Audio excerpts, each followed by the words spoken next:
Annulée en 2020 pour cause de coronavirus, l'édition 2022 du Mondial de l'Automobile de Paris était attendue au tournant. Entre l'arrivée massive de nouveaux constructeurs asiatiques, l'absence notable de grands constructeurs historiques, l'électrique qui devient véritablement une solution du présent, tout ceci dans un contexte écologique, économique et social pour le moins assez délicat, on peut dire qu'on a assisté à un mondial véritablement différent des autres. D'ailleurs, c'était peut-être le dernier mondial de Paris.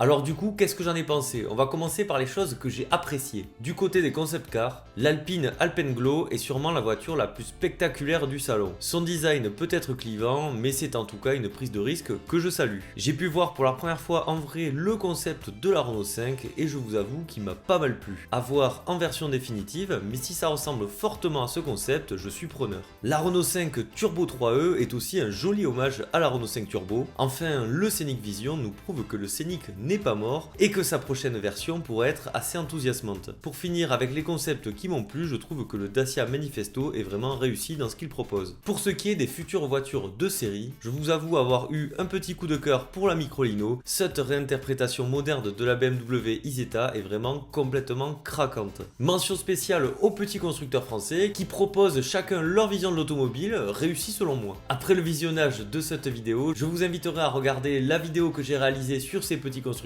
français, ça peut potentiellement vous intéresser. Du côté des constructeurs chinois, deux modèles m'ont particulièrement plu, à savoir la BYD Han et la Aura The Next Aura 4, réalisée par le designer de la Porsche Panamera, s'il vous plaît. Enfin, et je sais que c'est vraiment pas le cas de tout le monde, mais j'ai bien aimé la Peugeot 408, même si elle a vraiment un air de Lamborghini de Wish, j'ai trouvé sa proposition assez intéressante. Du côté des marques, sans grande surprise, le groupe Renault était la star par défaut de ce salon. Il y avait des concepts intéressants, des stands remplis et beaucoup de voitures de série. Le stand Peugeot était sauvé par la nouveauté 408, même si c'était pas franchement incroyable. Et les Chinois Aura et BYD ainsi que le Vietnamien VinFast ont bien joué le jeu. Enfin, je ne pouvais pas oublier le stand Villebrequin, stand rempli de pépites automobiles et doté du fameux multiplat de 1000 chevaux. Sylvain et Pierre ont tout simplement l'un des meilleurs stands du salon, bravo à eux. En face de ce stand, on peut aussi mentionner la sublime supercar créée par un Toulousain, la sublime Babieka. Maintenant qu'on a parlé des réjouissances, on va s'attaquer à ce que j'ai un petit peu moins apprécié lors de ce salon. Déjà, tout simplement, l'absence de concept car véritablement majeur. Lors des éditions précédentes, il y avait toujours de très nombreux concept cars qui m'enthousiasmaient, et bien que j'ai apprécié certains d'entre eux cités un petit peu plus haut dans cette vidéo, aucun ne m'a véritablement déclenché un coup de cœur. Je pense que ma plus grosse déception a été le concept Forever. Renault nous avait bien teasé avec cette réinterprétation moderne de la 4L, et je vous avoue qu'il m'a assez déçu. Le look est vraiment trop typé baroudeur et globalement ça manque de finesse, c'est vraiment dommage, j'en attendais beaucoup plus. Du côté des modèles de série, il n'y a pas eu de véritable déception de mon côté, mis à part un modèle, il s'agit du Renault Austral. C'est bien simple, j'ai dû passer 10 fois devant dans le salon avant de me rendre compte que c'était bien une nouvelle auto. Je trouve qu'on en fait beaucoup autour de lui, alors qu'il ne fait que reprendre maladroitement la recette du 3L8. Là où selon moi il y a un souci, c'est que le 3L8 est âgé de bientôt 7 ans et que malgré ça je le trouve toujours plus réussi esthétiquement. D'ailleurs, le 3V8 devrait être rapidement remplacé et nul doute qu'il mettra une grosse claque à ce Renault Austral qui pour moi est déjà un petit peu dépassé. C'est vraiment dommage de la part de Renault parce que quelques semaines auparavant, ils avaient présenté la nouvelle Mégane E-Tech et franchement, pour le coup, je la trouve très réussie. Du côté des constructeurs, j'ai trouvé que le stand de DS était assez inutile. Nous présenter une DS9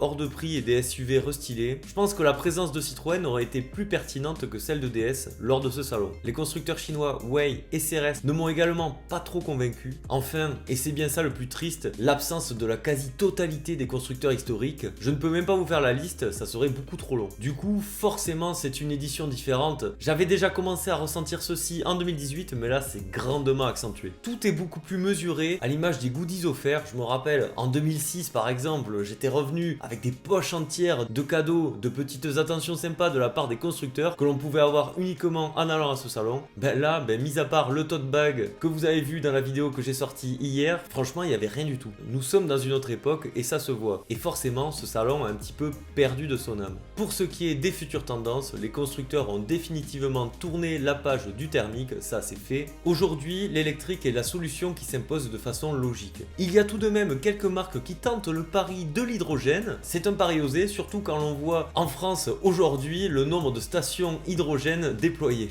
En tout cas, des marques comme Alpine, Namix ou Opium y croient. Vous l'aurez compris les atmophiles, ce salon est et sera différent de tous les précédents. Il faut dire que le contexte assez compliqué et notre ère actuelle tournée à fond vers le numérique ne pousse pas les constructeurs à investir ce salon. Je peux les comprendre, pourquoi se casser la tête, dépenser des millions d'euros pour se focus uniquement sur un salon, alors que de notre côté on peut préparer de très belles vidéos, ça coûtera beaucoup moins cher, on peut les déployer à n'importe quel moment et en plus ça peut toucher beaucoup plus de monde. D'un côté c'est presque une chance que ce mondial ait eu lieu. Personnellement je pense que ce mondial de l'auto de Paris 2022 sera le dernier à être conçu de la sorte. Peut-être qu'il y aura une édition 2024 mais pourquoi pas tourner vers le numérique avec des conférences à des heures précises des constructeurs mais sans forcément de présence physique. Je vous avoue que pour moi c'est un petit peu triste parce que c'est quand même un événement que je ne loupais jamais et voilà, peut-être qu'on est arrivé à la fin. En tout cas je tiens réellement à remercier l'organisation du mondial de l'auto 2022 pour m'avoir donné l'accréditation presse. C'est mon tout premier salon en tant que presse automobile et franchement ça me va droit au cœur. La journée du 17 octobre, en plus d'être mon anniversaire, était réellement une journée à part pour moi. Merci également à vous les atmophiles, c'est grâce à votre soutien que j'ai pu réussir ce petit accomplissement, donc merci du fond du cœur à ceux qui sont là régulièrement, qui me soutiennent, qui sont là toutes les semaines, ça me fait plaisir mais vous imaginez même pas à quel point. Bon ben voilà, c'était ma dernière vidéo sur ce salon, j'ai réalisé énormément de vidéos cette semaine, je vous avoue que je suis un petit peu mort à l'heure actuelle. Vous de votre côté, n'hésitez pas à me dire ce que vous en avez pensé, est-ce que vous êtes allé au salon, est-ce que vous allez le visiter peut-être demain? Le samedi ça va être une sacrée journée, n'hésitez pas à m'écrire tout ça dans les commentaires et vous savez que je les lis et que je réponds à tous. Le plus important c'est quoi? C'est de prendre soin de soi, prenez soin de vous, c'était Admo, je vous dis à la prochaine, allez bisous, ciao.